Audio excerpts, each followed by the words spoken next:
Apex Bank, the Central Bank of Nigeria, has just increased the interest rate once again to 26.25%. I mean, amidst all of this surging inflation. Well, the boss of the CBN, Yemi Cardoso, acknowledged the country's rising inflation and stated that the main goal of the MPC, that's the Monetary Policy Committee, which actually met over this issue, was to stabilize prices using available tools to control inflation.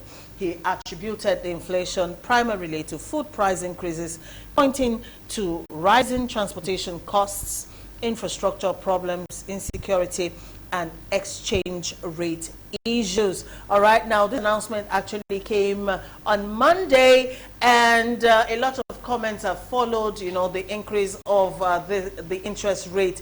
Once again, this is the third time the interest rate is raised, you know, in the 1 year of this administration. You are the expert in this. Please help us break this down. All right, so, you know, on the... I'm sorry. On the streets of social media, people, you know, there's a difference between Shege and Shege Banza. All right, where are we now? Shege Banza Pro Max Extra. That's where we are. Okay, all right. And we're still moving. Yeah, we're not there yet. We're still going. You know, you say I'm the expert, but I'm beginning to question my expertise. Like, you know, like I'm now beginning to think like it's not in the book. Because I don't think I'm the expert because all of the things we've been saying are being ignored. They're being ignored, and the warnings we give as consequence of ignoring the things we say are happening. But we're being ignored. So I'm now thinking maybe something is wrong with us. Maybe we're not experts after all. You know? And you know, it's not working. Let's just, I think the CBN governor needs to understand this. It's not working and it's not going to work. It's not going to work. The only thing that this monetary policy instruments that they keep banding and keep increasing can curtail is money supply. Money supply. The money supply is too high. But these things cannot be done by magic. You will not raise NPR and think you will rein in money supply without affecting other sectors of the economy. So yes, we need to bring money supply down, but how else can we do it apart from increasing rates? Okay. That is the thinking that the CBN, look, we need to think. I'm deeply, sorely disappointed with this administration so far on one account. The president during the campaigns was touted as being a master strategist, an economics and accounts specialist and expert in his own right, right? And that he is a fantastic selector of men, that he picks teams of intellectuals and surrounds. That was the major campaign point. Even people that understood the other failings that he may have had would always say, look, I don't care about all of that for these reasons I just gave. Yet here we are. Look, what is clear, Mama P, is that we need to do things differently. What we're doing is not working. If you like increase NPR to 50%, inflation will not drop. Because what is driving inflation is more than money supply. There is cost push. There are structural issues. There is security issue. What has this government done about those things? What did Buhari do about the government of Buhari? What did he do about security? What did he do about the logistics and infrastructure problem that is making the cost of food to be 600 times what it came out of the Farm Act? The yam that you are buying in Lagos at 2,500 for a medium-sized tuber, very small tuber, will leave the farmer at 300 to 400 naira. The farmer himself, what he gets out of that money is probably 300 to 400. The rest goes to the middleman and the transporter. What has the successive governments done to eliminate that problem? Because if you fix that, prices will crash, they will collapse. So MPC, you increase, they will keep increasing because inflation will not come down. It ain't going nowhere. It will take a while, you know, before this inflation gets curtailed. Meanwhile, on the flip side, you have the exchange rate problem, which is also driving inflation. So look, we're just dancing. These guys don't know what they're doing. We need radical, I'm serious, radical out-of-the-box thinking right now. We cannot apply the standard economic theories from the IMF World Bank templates. Ain't gonna work. China did not do it. So all the textbook formulas so far textbook formulas failed us. Work, but it will fail us in Nigeria because there are other extraneous factors. For example, corruption. Our economic indicators are grossly distorted by the fact that the spend from government is a shadow, is a mirage. The principles assume that when government spends, they will drive investment. When government taxes, they will direct investment flows in certain directions. All of those things don't work because corruption distorts it. So that's why it appears as though economic theories don't work. Economic theories worked in India.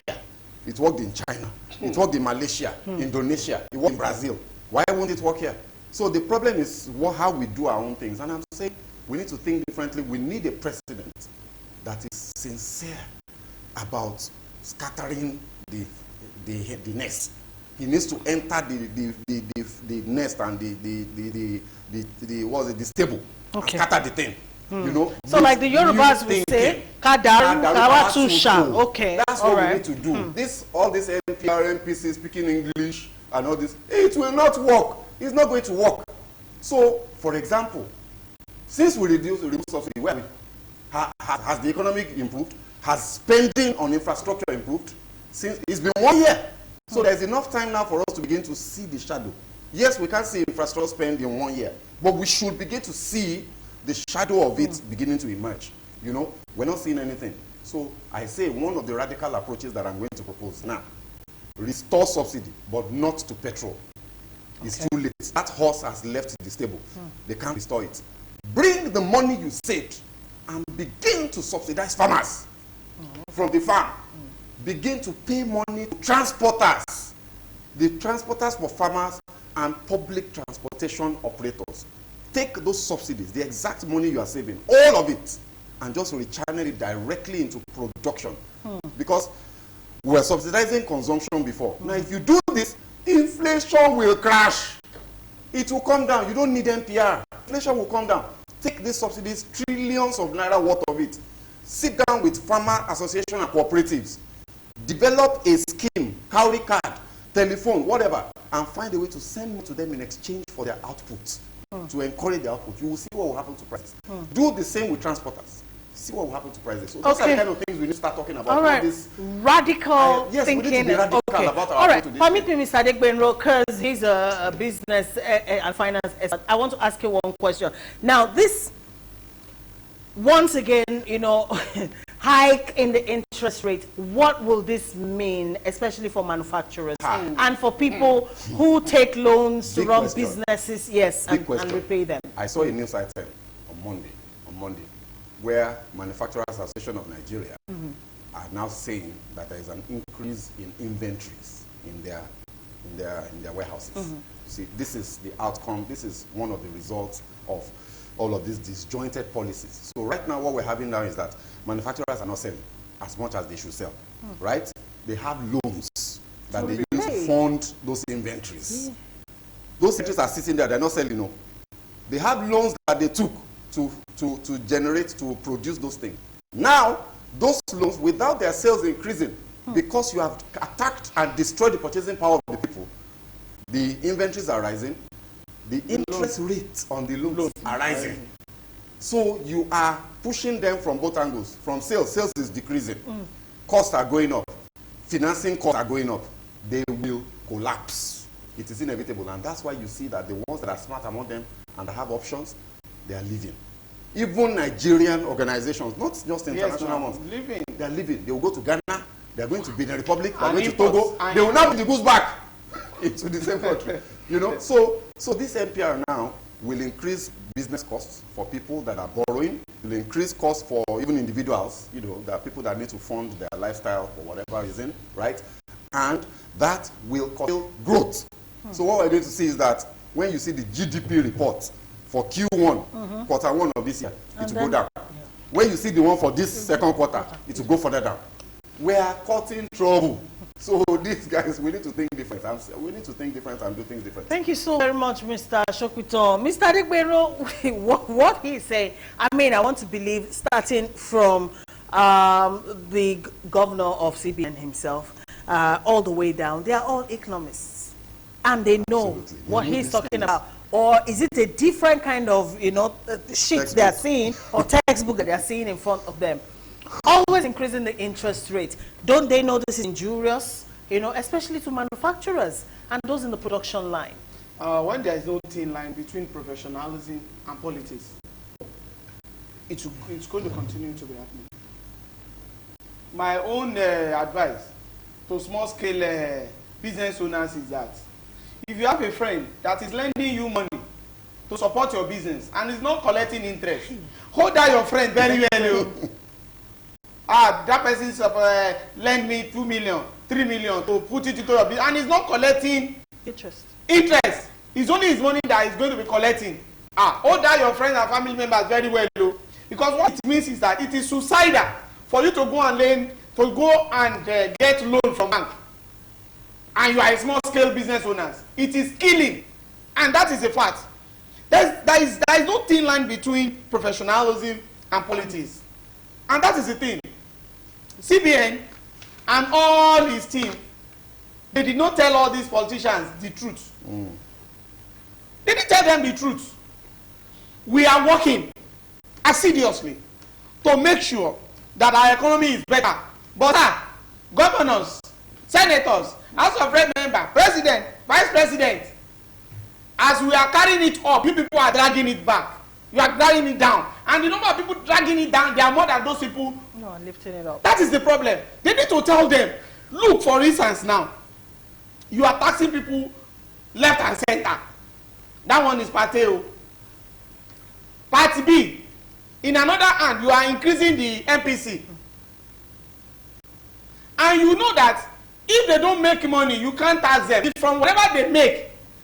And don't forget, those people that want to make money, I'm talking about private organization now, they have workers they have to cater for. That means what they need is so that the one that will not leave the country will make sure looking for 4 men. One person that will be doing the work of 4 persons. We will reduce the staff strength. At the end of the day also, the stock itself, no sales. So, at this particular thing, another thing again is this. One thing there is this. The CBN governor and his team, they may be trying. But other structures that government needs to take care, that politics needs to take care, they didn't take care of it. Mr. Shopper, I'm giving them very good advice. The issue of pump price, and not in law again. That one has gone forever. That is how we are going to be doing it. It's going to be going up. It's going to be going up. That one, anybody that is telling us, is the Guinea corn force, is the one that will determine the price. We know it's Sobo. We know that one is Sobo now. And another one again is that we've removed subsidy. We know that one is Sobo. So now, if you can do the one of food, I can decide not to buy petrol if I don't have car, if I don't have generator. I think I know one of our brothers that doesn't use generator, and it's not that he's not wealthy. He said he won't use it, and he's not still using it till today. So, but food, nobody can say I won't eat food. Now we can then use that angle of that food to sustain our economy, because everybody, no matter who you are, president or you will eat, gateman will eat, everybody will eat. Why can't we now try to focus on the issue of, but my problem is just that those people that the money will go through them before you get to these people again. At least in this country we have a minister of agriculture, somebody I can never forget him in my life. Instead of giving seedlings, taking care of farmers, he went to build mosques. And I asked him, why did you build mosques? He said because when they leave the farm, they will come and pray in the mosque. So that the food can grow. The minister for agriculture. So now we need to focus on that, so that there are some certain things. Then corruption. Look, something is still cropping my mind. Early this morning, and I think about it. How come Emefiele has gone for 3 times, and Betahedu has never gone to any court? It crossed my mind that Emefiele, that he said he got the approval of everything that he did professionally. And somebody is a minister for a few months, and she was alleged that my younger brother they have, okay, I don't have any younger brother, but those ones they will have before me, they will have older than her. And within 4 months, billions of naira was alleged to have been mismanaged. And she has never even gone to any court. If we don't fight corruption, forget it. Whatever we are doing, MPC, NECO, WAEC, JAM, forget, we will not get results. Thank you so much, Mr. Adegbenro. All right, now, this issue of interest rates going up every other month, you know, is becoming worrisome. And following last year's removal of the fuel subsidy and the floating of the naira, Nigerians have been experiencing historically high inflation levels. Let's not even go to the surging costs, you know, of food in the market. Like all of the gains, all right, that we witnessed recently, that the naira appreciating and all of that has been stagnated because it looks like we are back, you know, to where we started again. Yes, a painter of Gary now again, all right. It reduced to about 3,002 before. Yes, it's now back to 4,000. Okay. Don't even talk about a cup of rice is now 1 again. All right. It was at 1,500, then it came down to 1,000. It's moving towards 8,000. It's back to 1,003. A cup of beans is 1,400. Well, that's the kind of beans I eat, the honey beans. Yes. I know there are other beans, but I can only talk about what I know. So how are Nigerians supposed to cope with this? Let's not even begin to talk about transportation costs right now, especially like a day like today when it rains. Workers are in trouble. It is well. Something needs to be done, and done speedily.